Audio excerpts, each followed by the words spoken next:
Karena ada pembelokan isu bahwa pemagangan itu adalah politik pemerintah untuk upah buruh murah. Betul, Pak. Karena magang itu diberi 80% saja. Kalau dibandingkan dengan 7,97% atau lebih kurang 68.000 masyarakat Banten yang menganggur, alokasi dana dan pelatihan itu kesannya belum berarti banyak. Kenapa? Karena Banten tidak bisa menutup diri untuk tidak menerima orang luar bekerja di Banten.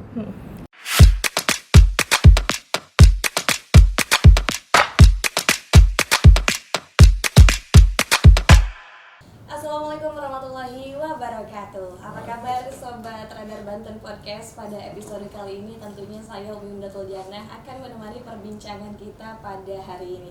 Dan tentunya di setiap episodenya bakal ada tema yang tentunya juga menarik sekali untuk kita obrolin, untuk kita perbincangkan. Dan tema kita pada hari ini adalah Disnaker Trans Komitmen Atasi Pengangguran. Dan tentunya sudah hadir ya di samping saya. Assalamualaikum warahmatullahi wabarakatuh. Waalaikumsalam warahmatullahi wabarakatuh. Apa kabar, Pak? Alhamdulillah sehat. Yang penting sehat. Yang penting sehat ya, Pak ya. Jangan lupa bahagia. Oke, quotes of the day nih. Bisa disapa dulu Pak, Sobat Radar Banten Podcast mungkin yang lagi nonton. Assalamualaikum sahabat podcast Radar Banten. Selamat bertemu dengan saya Serto Kalnadi, Kepala Dinas Tenaga Kerja dan Transmigrasi Provinsi Banten. Mudah-mudahan bisa ngikutin acara ini dengan sedikit enjoy ya. Enjoy, harus enjoy ya Pak ya. Dan tadi Bapak juga sangat amat humoris ya Pak ya. Hari ini gimana Pak kegiatannya? Alhamdulillah hari ini memang lagi sepi order, Mbak. Oke, sepi order gimana nih Pak? Bisa kita podcast gitu. Bisa podcast. Dari kemarin-kemarin saya dihubungin sama pimpinan kabar Radar Banten untuk podcast. Saya bilang nanti dulu, lagi banyak order jadi saya nggak ada di tempat aja. Tapi sekarang lagi sepi order ya. Sepi order. Akhir pekan. Oke, Sobat Radar Banten Podcast, kali ini kita bakal ngobrolin soal mengatasi pengangguran terutama yang ada di Provinsi Banten ya Pak ya. Provinsi Banten ini terus melakukan langkah-langkah strategis dalam menurunkan angka pengangguran, diantaranya dengan pengembangan UMKM ataupun dengan ekonomi kreatif. Ada juga berbagai pelatihan yang memang digagas dan berbasis masyarakat gitu ya Pak ya. Dan tentunya ini juga untuk meningkatkan kompetensi melalui Balai Latihan Kerja di Provinsi Banten. Dan kalau ngomongin soal pengangguran tentunya bukan hanya di Provinsi Banten aja ya Pak. Itu kalau di Provinsi Banten perkembangan setiap tahunnya itu bagaimana Pak? Ya, memang tingkat pengangguran terbuka itu kenapa selalu menjadi seolah-olah Disnaker saja yang berperan. Sebenarnya karena indikator kinerja utama ketenagakerjaannya ada di Disnaker.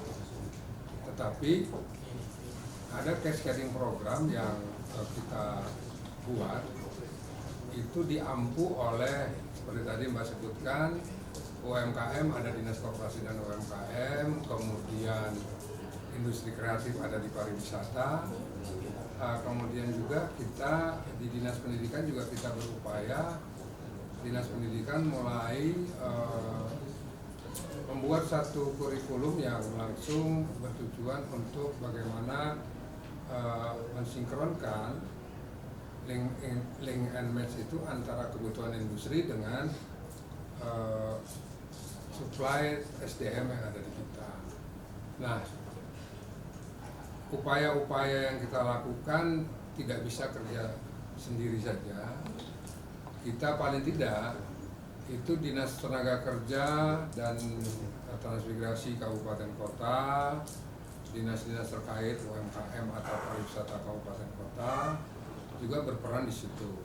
Karena kita hanya menerima kumulatifnya saja sehingga tahun 2022 itu kita alhamdulillah ranking 1 untuk tingkat pengangguran terbuka 7,97.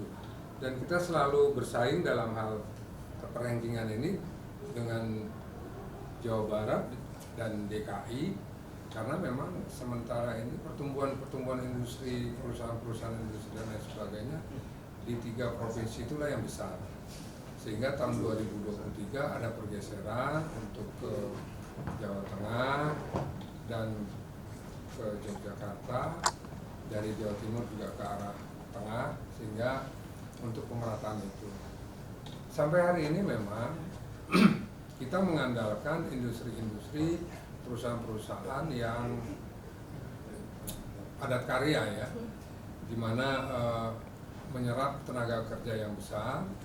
Tetapi sepertinya era itu sudah sedikit bergeser karena dengan berbagai alasan dari pertimbangan usaha, perusahaan-perusahaan padat karya di kita mulai melakukan pengembangan-pengembangan yang dampaknya di kita sekarang ini terdapat beberapa hal pemutusan hubungan kerja di sektor perusahaan padat karya.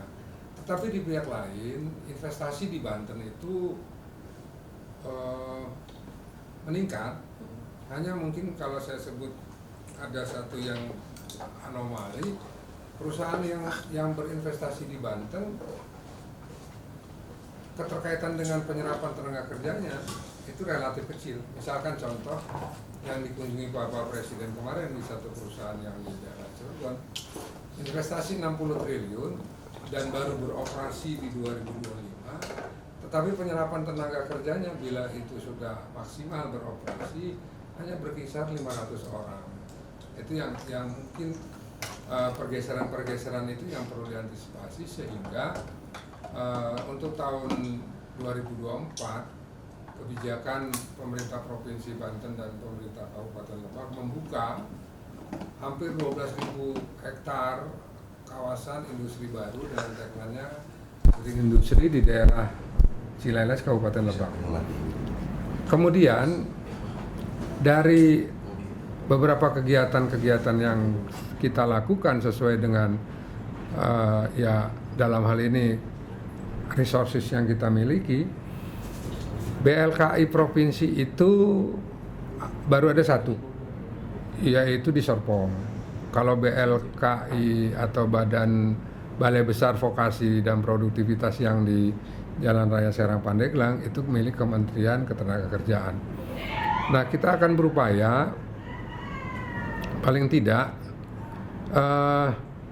dengan keterbatasan tadi resources, selain SDM juga peralatan. Jadi peralatan kita itu canggih di tahun 1990, Mbak. Sekarang sudah tahun 2023, jadi out of date, dan kita akan berupaya untuk memodernisasikan. Hanya kendalanya memang pembiayaan yang kita terima itu masih terbatas. Kita sudah juga buat master plan untuk pengembangan BLKI sebagai satu university lah gitu ya. Tetapi kita coba juga selain gedung, peralatan, kita juga tenaga instruktur kita juga makin berkurang dan terbatas. Hari ini tinggal ada 11 instruktur untuk mengampu 8-10 jurusan. Tetapi kita upayakan optimal. Salah satunya lulusannya itu tidak hanya menerima sertifikat yang dikeluarkan oleh BLKI saja. Kita berupaya dengan bekerja sama dengan Badan Nasional Sertifikasi Profesi, mereka itu keluar diuji kompetensinya. Walaupun kompetensi yang dikeluarkan itu kelasnya masih kelas dasar, tapi paling tidak dengan berlaku 3 tahun pemegang lisensi sertifikasi itu mereka punya daya tawar yang agak lebih baik bila masuk ke industri. Kemudian kita juga selalu membuka forum industri di mana BLKI selalu berkomunikasi. Kita upayakan lulusan-lulusan itu juga dapat diwawancara dan bisa diterima.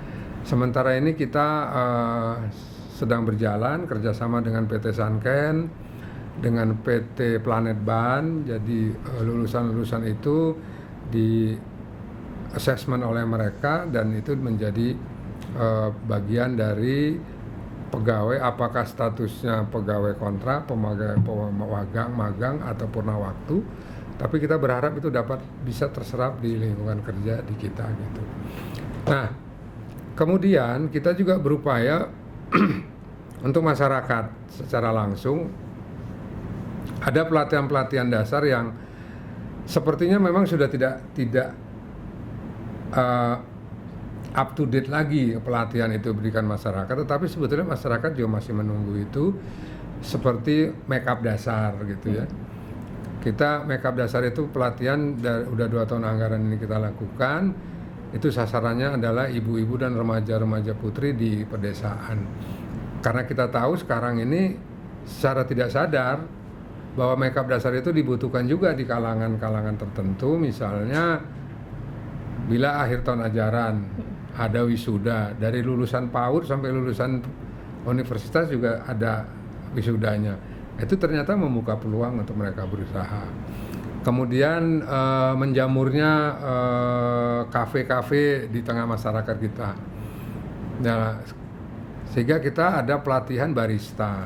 Pelatihan barista itu salah satunya adalah bagaimana meracik kopi atau meracik minuman lain yang bisa disajikan ke masyarakat.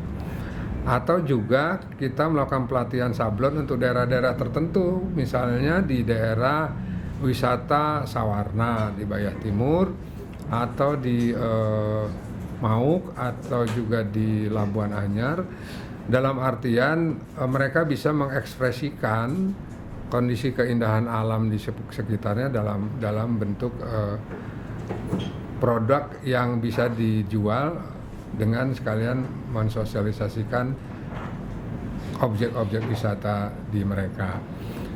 Nah, ini kita terus berjalan, cuma memang kalau dibandingkan dengan 7,97% atau lebih kurang 68.000 masyarakat Banten yang menganggur, alokasi dana dan pelatihan itu kesannya belum berarti banyak. Tetapi paling tidak kita sudah berupaya untuk bagaimana kita menekan angka pengangguran.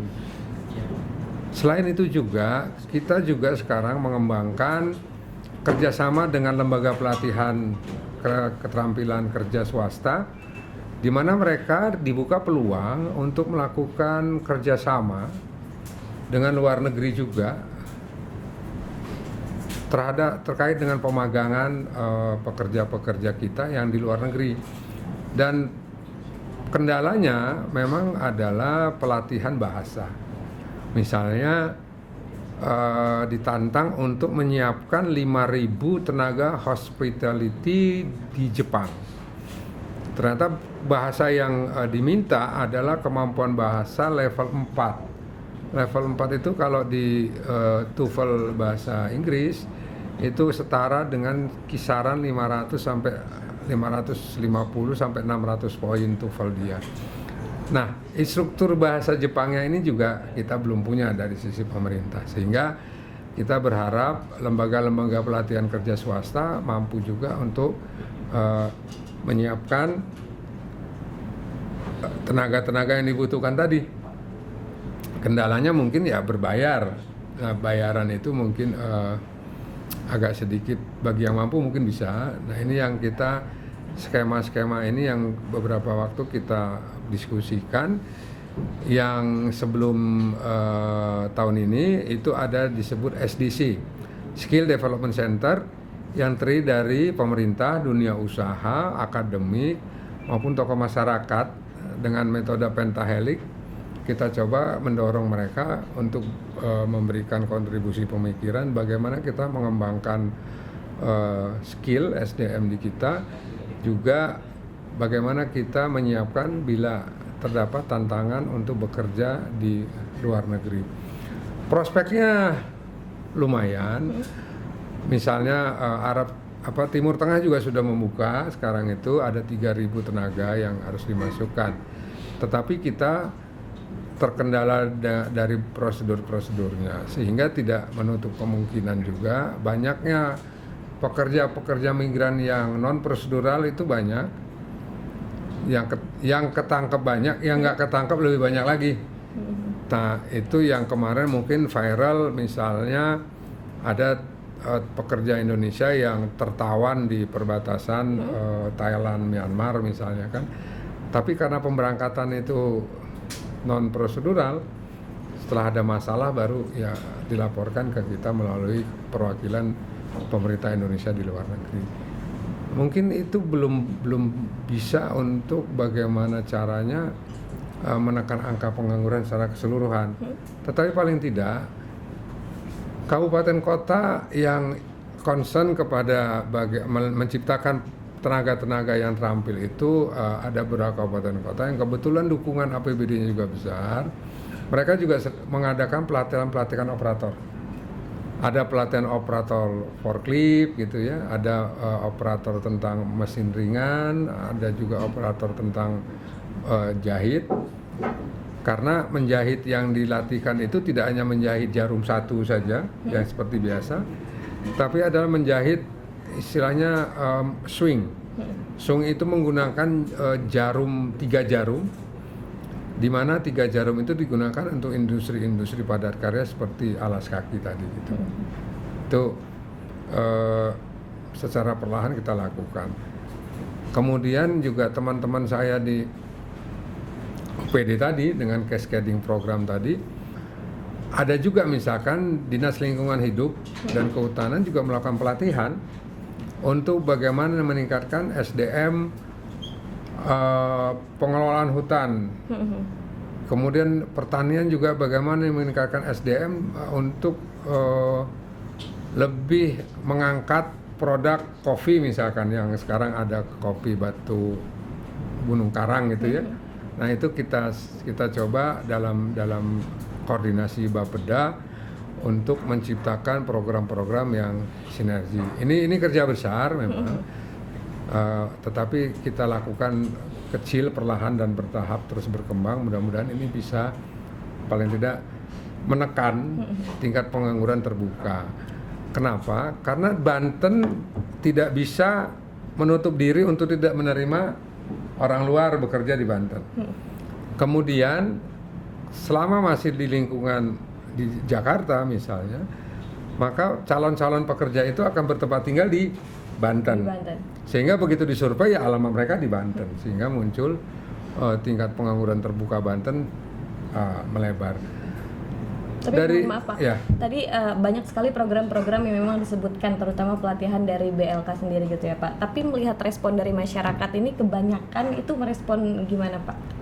Kalau dari sisi itu responnya bagus Pak. Misalnya BLK itu tiap melakukan pelatihan dengan segala keterbatasan itu hanya mampu menerima 200 sampai 250 orang per angkatan. Kita tahun ini sudah 4 angkatan. Tetapi pendaftarnya itu pasti hampir 2 kali lipat dari mereka yang kita terima, sehingga daftar tunggu misalnya itu masih banyak juga. Nah, kemudian BLK yang kita kelola dengan BLK yang dikelola kementerian juga ada beda kurikulum dan beda metodenya. Kalau kementerian itu pelatihannya minimal 6 bulan. Minimal 6 bulan? Ya, sampai dengan mereka melakukan pemagangan. Tapi di kita dengan keterbatasan resources tadi yang saya sampaikan, kita baru mampu 35 hari kalender, berarti sekitar 25 hari kerja lah. Tapi kita akan berupaya terus untuk itu, dan selalu kita coba untuk mensinkronkan dengan kurikulum vokasi yang ada di Dinas Pendidikan. Karena Dinas Pendidikan juga kan ada sekolah khusus dan ada SMK. Nah ini pendidikan vokasinya dengan kurikulum Dinas Pendidikan kita sinkronkan dengan ketersediaan lapangan kerja di kita. Saya kira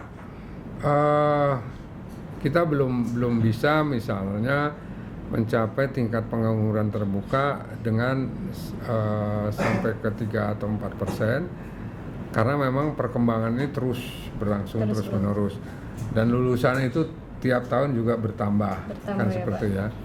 Nah, banyak hal yang mempengaruhi perkembangan perusahaan industri, misalnya perkembangan ekonomi global, perkembangan dinamika politik global, itu juga berpengaruh terhadap jalannya roda ekonomi di kita.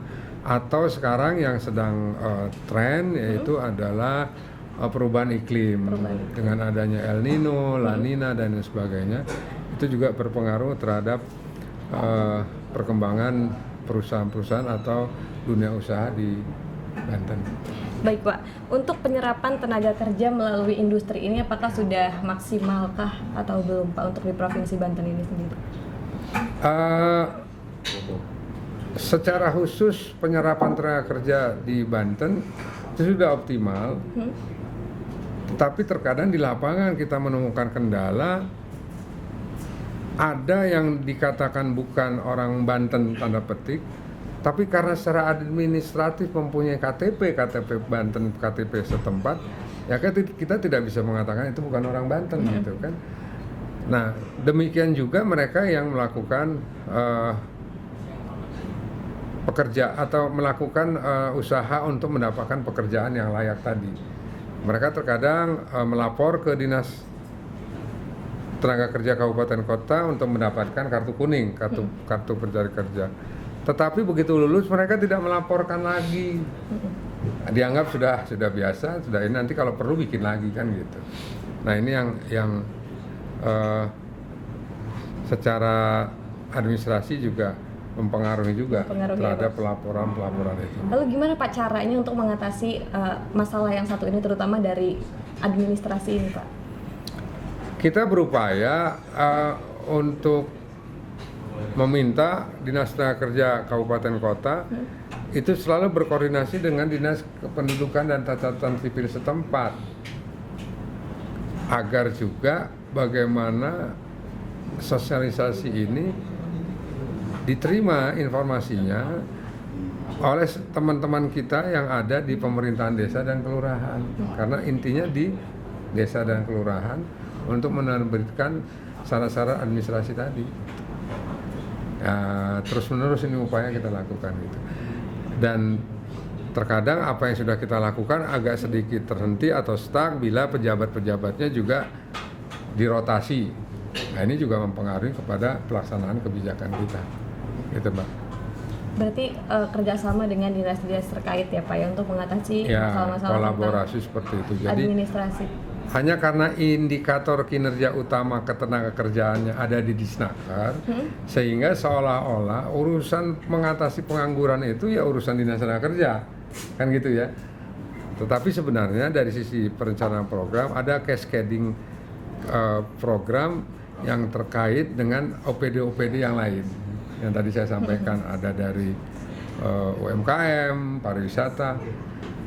Karena kalau ditelaah dari data tingkat pengangguran terbuka di beberapa kota yang relatif kecil, itu kita melihat industri kreatifnya tumbuh. Bandung, Mataram, Bali, Jogja, tingkat pengangguran terbukanya kecil. Tetapi kita lihat di sana juga ternyata pariwisatanya besar. Ekonomi kreatifnya muncul. Sampai mungkin ada kebijakan satu daerah, silakan belanja UMKM berapa banyaknya pun, ongkos kirimnya dibiayai oleh Pemda, bukan disubsidi, dibiayai oleh pemerintah daerah. Gitu. Nah, kita belum ke arah sana, tapi paling tidak kita banyak mengembangkan produk-produk UMKM yang ternyata kan tidak kalah, baik itu kopi, gula semut itu misalnya kan, kemudian juga bandeng ya, yang perlu pengembangan berikutnya bagaimana bandeng nggak hanya bertahan 5-6 hari tapi bisa beberapa saat, seperti misalkan gudeg ada dalam satu kaleng yang kuat sampai dengan 1 bulan misalnya. Itu kan perlu inovasi pengembangan. Betul, yang Pak. Itu menjadi bagian dari kewajiban OPD kita untuk mengembangkan hal-hal seperti itu.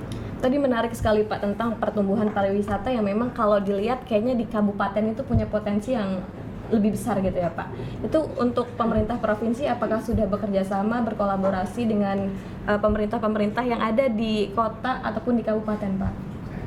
Saya kira detailnya Dinas Pariwisata yang jawab ya. Tetapi karena tadi keterkaitan program, saya yakin teman-teman saya di pariwisata itu ya sama dengan kita di Dinas Tenaga Kerja untuk selalu mengoptimalkan potensi-potensi yang ada di kabupaten kota masing-masing. Tergantung juga didukung oleh kewenangan. Nah, sekarang kan karena kalau sudah keterbatasan kewenangan seolah-olah ada pengkotakan, tapi kolaborasi itulah yang perlu dijalin sehingga program-program ini bisa tercapai sesuai dengan apa yang kita rencanakan. Berarti sampai sejauh ini memang sudah ada terus berjalan, Mbak. Gitu ya Pak ya. Tidak akan berhenti. Berhentinya kalau anggarannya direfocusing baru rada berhenti itu. Tapi itu akan terus berlanjut setiap tahunnya seperti itu. Apakah persentase pengangguran setiap tahunnya itu menurun angkanya atau bagaimana Pak untuk di Provinsi Banten sendiri? 5 tahun terakhir tingkat pengangguran terbuka itu relatif menurun.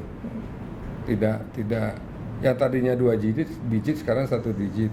Cuma setiap tahunnya juga berkembang dinamikanya dan itu BPS itu melakukan survei itu setahun 2 kali, Februari dengan Agustus.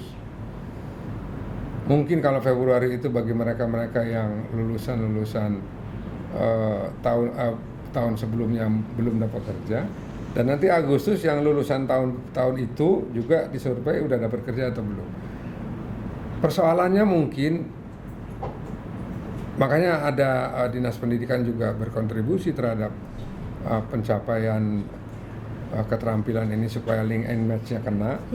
Itu adalah secara jujur kita katakan lulusan sekolah kita ini memang belum siap untuk langsung kerja ke perusahaan, sehingga di Disnaker itu ada bantuan dana untuk yang namanya pemagangan. Nah, maksud pemagangan ini bukan untuk memberikan mereka kerja, tetapi memberikan atmosfer bekerja bagi mereka, karena mereka magang itu kan tidak full 1 tahun, ada yang 6 bulan dan 8 bulan. Nah, tetapi pada saat pemagangan itu dia menunjukkan kemampuan yang lebih, itu perusahaan bisa merekrut dia untuk kerja dengan skema PKWT tadi, pekerja antar waktu tertentu atau dengan kontrak dan lain sebagainya gitu. Mungkin ya ini didukung juga dengan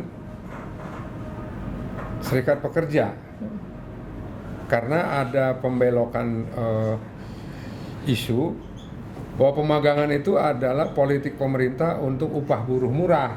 Betul Pak. Karena magang itu diberi 80% saja. Itu memang topik yang lagi hangat-hangatnya dibahas terutama oleh mahasiswa ya Pak ya? Ya, nah ini kan terkait dengan program Kementerian Pendidikan dan Ristek yang meminta dengan program Kampus Merdeka itu mahasiswa untuk magang.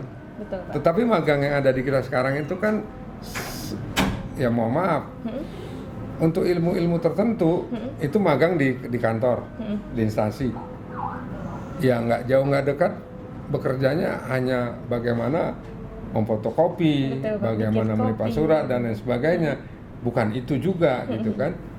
Tapi mungkin tahap awal dalam program pemagangannya mungkin harus seperti itu.